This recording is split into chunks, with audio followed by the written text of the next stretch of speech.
She's the Ice Queen, calm and collected in the most stressful of procedures, but a heart of ice in everything else too. That's how Belinda's boss describes her in Water and Fire. Belle was born at Christmas Island, a tiny rocky island in the Indian Ocean.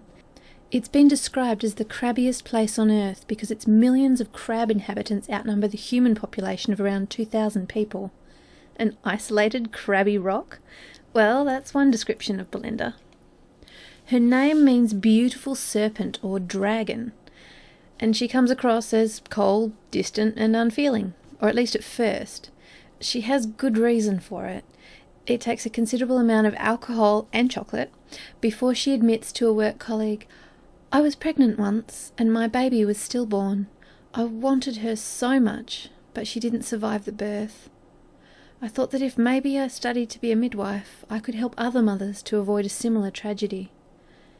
And when she's asked about the baby's father, she responds, "He was long gone before my pregnancy was showing. He didn't even know about her." She's not particularly talkative among people she doesn't know well. She finds it easier to say nothing at all, so that she doesn't say anything she'd prefer to remain hidden. And yes, she does have some serious secrets. She's not close to her older sister, Maria. They were born more than 10 years apart. While she has a very good relationship with her mother, the loss of her baby has left Belle in a deep state of depression. She's retreated from everyone, including her mother, which is why she chose the southern town of Albany to do her stint as a student midwife. That and the whales. Belinda has an affinity for the huge marine mammals, who breed in the warmer waters far to the north, which is where she grew up and usually lives. So when the opportunity comes to venture out in a boat to do some whale watching, she won't turn it down. She has two main loves in her life, her family and her patients. She truly is a born healer.